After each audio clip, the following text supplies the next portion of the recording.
जय सीताराम।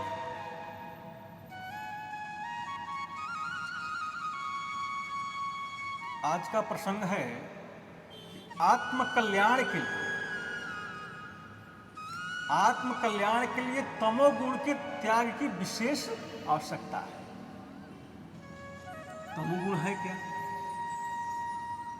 तो प्रकृति के 3 गुण हैं, सत्व, रज और तम। इनमें सत्व गुण का सेवन ही परम श्रेयकर है। भगवान श्रीमद् भागवत में कहते हैं, ऊर्ध्वम गच्छन्ति सत्वस्था मध्ये तिष्ठन्ति राजसः अजघन्य गुणवृत्तिस्था अधो गच्छन्ति तामसः। सत्वगुण में स्थित पुरुष स्वर्गादि उच्च लोकों को जाता है, और रजोगुण में स्थित राजस पुरुष मध्य में अर्थात मनुष्य लोक में ही रह जाता है, और तमोगुण के कार्य रूप निंद्रा, प्रसाद, निद्रा, प्रमाद और आलस्य में स्थित तामस पुरुष अधोगति को अर्थात पशु, पंछी, कीट, पतंग, नीच योनियों तथा नरक को प्राप्त होता है। इसका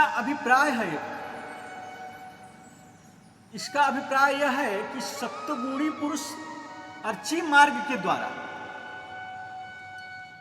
उच्च लोकों में होते हुए परमात्मा को प्राप्त हो जाता है, नारायण को प्राप्त हो जाता है। राजसी मनुष्य यही रह जाता है, यानी पूर्ण मनुष्य योनि पाता है। इसी से उसके लिए गच्छन्ति न कहकर तिष्ठन्ति स्थित कहते हैं, तिष्ठन्ति कहते हैं। और घृणित वृत्तियों में लगे हुए तामसी मनुष्य अधोगति को जाता है। अधः के 2 भेद हैं, महायंत्रणादायक नरकादि लोक विशेष और शुकर कुकुरादि कृमि कीटादि योनि विशेष। इनमें महारौरव, कुंभीपाक आदि नरक महान कष्टदायक होने के कारण विशेष निम्न श्रेणी के हैं। इसी से भगवान कहते हैं, आसुरी योनि मापन्ना मूढ़ा जन्मनि माम प्राप्य यव कौन्तेय ततो यान्त्यम धमागति। हे अर्जुन, वे मूढ़ लोग मुझको न प्राप्त होकर जन्म जन्म में आसुरी, पशु, पंछी, कृमि, कीटादि योनियों को प्राप्त होते हैं। फिर उससे भी अत्यंत नीची गति कुंभी पाक आदि नरकों को मिल जाते हैं। भगवान ने कृपा करके जीव को मनुष्य शरीर प्रदान ही किया। भगवान ने कृपा की है। भगवान की कृपा के द्वारा ही जीव को मनुष्य शरीर प्रदान ही इसलिए किया है कि वह साधन द्वारा मुक्ति को प्राप्त करे, वो साधना करे, वो जप करे, तप करे, पुण्य करे, इसलिए मनुष्य का शरीर मिला। भगवान की ओर से मनुष्य मात्र को मुक्ति का अधिकार है और किसी भी प्राणी को मुक्ति का अधिकार नहीं है, चाहे वो कीट पतंग हो, मवेशी हो, पशु पंछी हो, कीड़ा हो। किसी भी प्राणी को मुक्ति प्राप्त करने का साधन नहीं है। साधन है तो केवल मनुष्य मात्र को है, वही मुक्ति पा सकता है। भगवान की ओर से मनुष्य मात्र को मुक्ति का अधिकार दिया गया है, दूसरे व्यक्ति को नहीं। और जब मनुष्य स्वयं ही मुक्ति की अवहेलना करके तामसी वृत्तियों के सेवन में लग जाता है, तब क्या किया जाए? तामसी वृत्तियों में प्रधान 3 है: प्रमाद, आलस्य और निद्रा। प्रमाद का अर्थ है न करने योग्य कर्म का करना, ये प्रमाद है। अब चोरी नहीं करनी चाहिए, चोरी कर रहा है।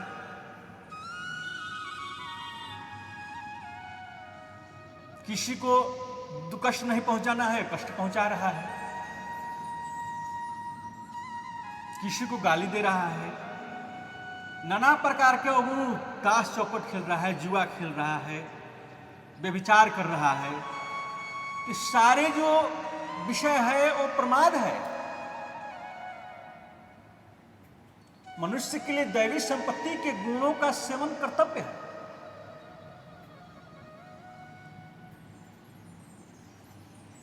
उन कर्तव्यों को जो पालन करता है,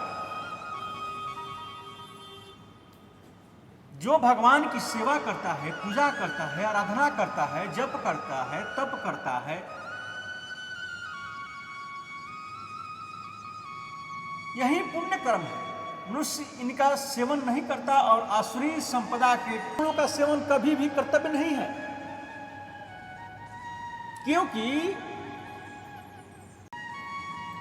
क्योंकि उसके फलस्वरूप अधोगति, आसुरी योनि, नरक की प्राप्ति होती है।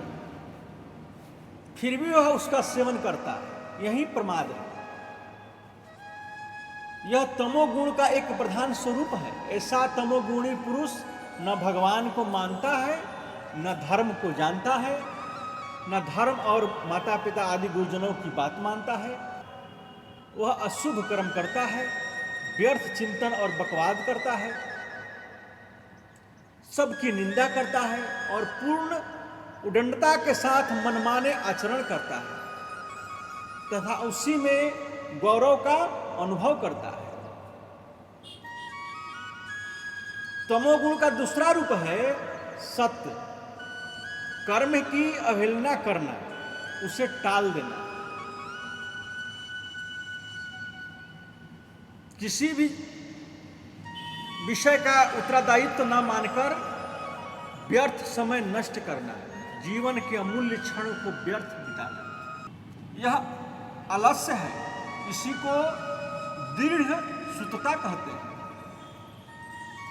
इसके अतिरिक्त तीसरा स्वरूप है रात दिन अधिकांश समय सोने में ही बिता देना। जब देखो सोता ही रहता है, ध्यान में बैठे बैठे नींद, काम करते करते बैठे बैठे नींद, सदुपदेश कथा भगवत आदि सुनते बैठे तो नींद, अतिथि सत्कार में लगे तो नींद, कोई काम की बात सुना रहे हैं तो नींद, कर्तव्य पालन में भी नींद, बस खाया और तान कर सो गए। ऐसे लोग देखे गए हैं जो 8-8, 9-9 घंटे सोने में बिता देते हैं और जागते हैं तो अपने समय को खाने पीने तथा गप गुच्छरे उड़ाने और ताश चौपट खेलने। इन दुर्गुणों से ग्रस्त प्रमादी मनुष्य को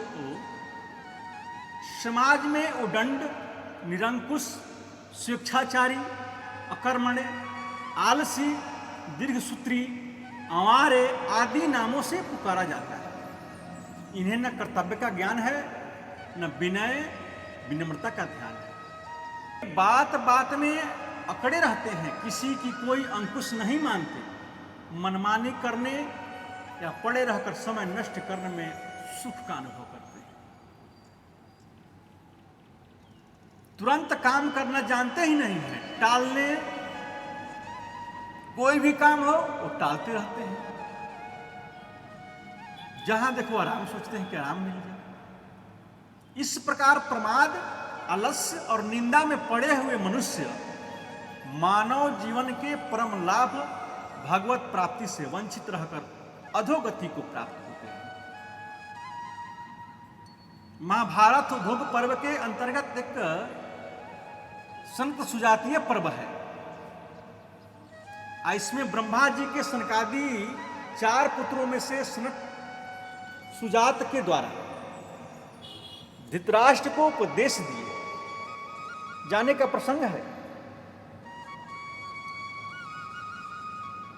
धृतराष्ट्र ने पूछा कि भगवान, मैं सुना करता हूं कि आपके सिद्धांत में तो मृत्यु है ही नहीं, और देवता आदि ने मनुष्य से बचने के लिए ब्रह्मचार्य का पालन किया करता है, तो इन दोनों में से कौन सी बात ठीक है? इसके उत्तर में सनक सुजात ने कहा कि प्रमाद ही मृत्यु है, प्रमाद ही मृत्यु है, अप्रमाद अमृत है। प्रमाद के कारण ही आसुरी संपदा वाले तमोगुणी लोग मृत्यु से पराजित हैं, और अप्रमाद से ही दैवी संपदा वाले सात्विक मनुष्य अमृत को प्राप्त हो जाते हैं, ब्रह्म को प्राप्त हो जाते हैं। मिथ्या भोग, विषयों में आसक्ति हो तो मनुष्य की ज्ञान की शक्ति लुप्त हो जाती है, और वह सब ओर से विषयों का चिंतन करता हुआ मन ही मन उसका स्वाद करता है। यह विषय चिंतन ही मृत्यु के समीप पहुंचा देता है। फिर काम क्रोध आदि मिलकर मनुष्य को मृत्यु के मुख में डाल देते हैं। सत्य ही है जो विषय परायण मनुष्य ऐश आराम भोग विलास काम क्रोध जीवन बिताता है, उसकी आयु घटती ही है। तमोगुण इस प्रमाद आलस्य निंद्रा के कारण ही जीवात्मा को बांधता है, जीवात्मा को बांधता है।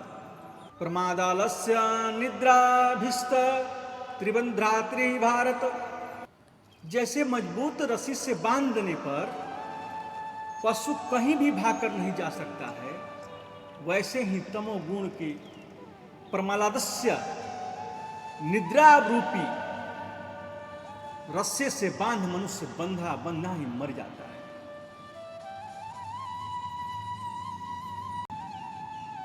यह अनुभवी महापुरुषों का कथन है। कामोपभोग परायण तमोगुणी मनुष्य ही आसुरी संपदा का बद्ध प्राणी है। आसुरी संपदा के मुख्य दुर्गुण 3 है, काम क्रोध और लोभ। भगवान ने कहा है काम क्रोध और लोभ ये 3 प्रकार के नरक के द्वार आत्मा का नाश करने वाले, अर्थात उसको अधोगति में ले जाने वाला है। इन तीनों का त्याग करना चाहिए। दुर्गुणों को अपनाने से मनुष्य घोर अधपतन होता है। दृढ़तापूर्वक इसका त्याग करना चाहिए। इसके त्याग से प्रमाद का त्याग हो जाता है, और प्रमाद के त्याग से इनके पूर्ण त्याग में सहायता मिलती है। भगवान ने बड़ी कृपा करके मनुष्य देह दिया है, और देवता भी इसकी आकांक्षा करते हैं। श्री तुलसीदास जी ने रामचरितमानस उत्तरकांड में कहा है कि बड़े भाग मनुष्य तन पावा, सुर दुर्लभ सब ग्रंथ ही गावा, कबहु कहे करुणा नरदेही, देत ईश बिनु हेतु स्नेही। भगवान की इस अहेतुक की कृपा का समादर करके मनुष्य देह का यथार्थ लाभ उठाना चाहिए। इसके लिए तमोगुण से तो बचना ही चाहिए, रजोगुण का भी यथासाध भगवत सेवा में ही प्रयोग करना चाहिए। रजोगुण का कार्य कर्म प्रवृत्ति है, अतः ऐसे ही कर्मों के प्रवृत्त होना चाहिए जो भगवान की प्राप्ति बढ़ाने वाला, लोक हितकर हो। रजोगुण जनित चंचलता से दूर रहना चाहिए। रजोगुण आदि सत्वमुखी नहीं हुआ तो तमोगुण के साथ मिलकर तमोगुण सा ही बन जाता है। ये दोनों सत्वगुण से दूर है, परमार्थ से दूर ले जाने वाला है। इसमें तमोगुण से रजोगुण की दूरी उतनी नहीं है जितना सत्वगुण की है। जैसे एक का अंक है, उस पर शून्य लगा दिया तो 10 हो गए। 1 के 9 की दूरी हो गई। पर यदि उस पर एक शून्य और लगा दिया जाए तो 100 का अंक हो जाएगा।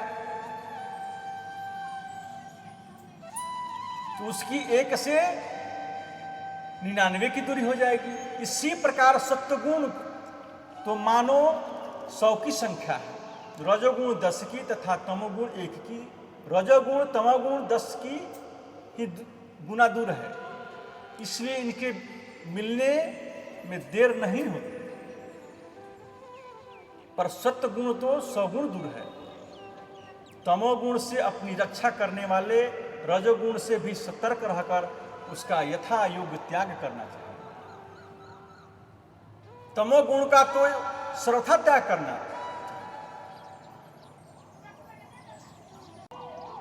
सारे पापों का उद्गम स्थान प्रायः तमोगुण है। तमोगुणी मनुष्य भगवान के यहाँ तो जा सकते ही नहीं, उन्हें नरक में ही ठौर नहीं मिलती। मनुष्य शरीर सहज ही नहीं मिलता है। बहुत कम जीव मनुष्य हो पाते हैं। मनुष्य लोक में अधिक मनुष्यों के लिए स्थान ही नहीं है। तो मनुष्य पैदा हो जाए तो स्थान की बड़ी ही कठिनता हो जाए। देवताओं का स्थान भी इतना संकुचित नहीं है जितना मनुष्यों का है। मनुष्य शरीर देवताओं के लिए भी दुर्लभ है। ऐसे दुर्लभ मानव शरीर को पाकर जो तमोगुण में रत हो, कामोपभोग में अपना जीवन बिता दे, वह आत्महत्यारे की गति को प्राप्त होता है।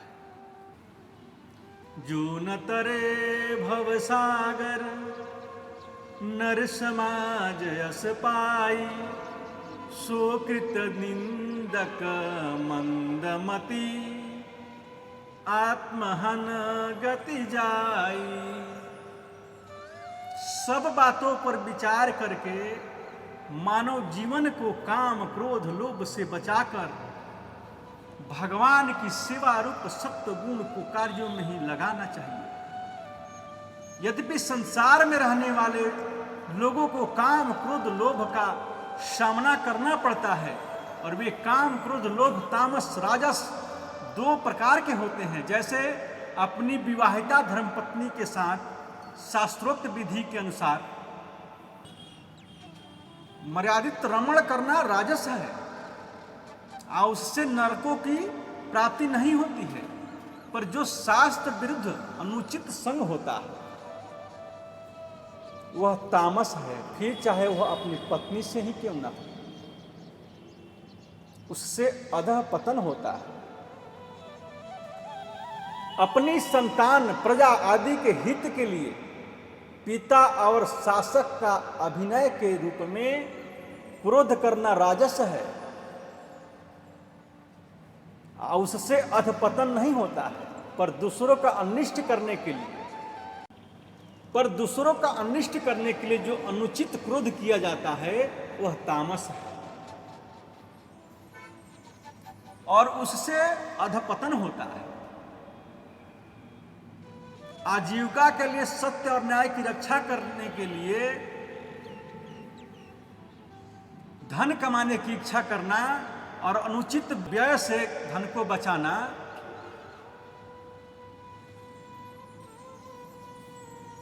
अनुचित व्यय से धन को बचाना उचित लोभ है, अतः राजस है। ऐसे अधपतन नहीं होता है, क्योंकि ऐसा लोभी मनुष्य तो झूठ कपट चोरी बेईमानी धन को विषवत समझता है, और माता पिता आतुर अनाथ सत्पात्र धर्म कार्य अनादि के निमित्त धन का व्यय करने में उत्साही रहता है। किंतु जो धन को चाहे जैसे भी प्राप्त करने की लालसा से न्यायपूर्वक झूठ कपट छल चोरी बेईमानी धन कमाना चाहता है, और उचित स्थान पर माता पिता गुरु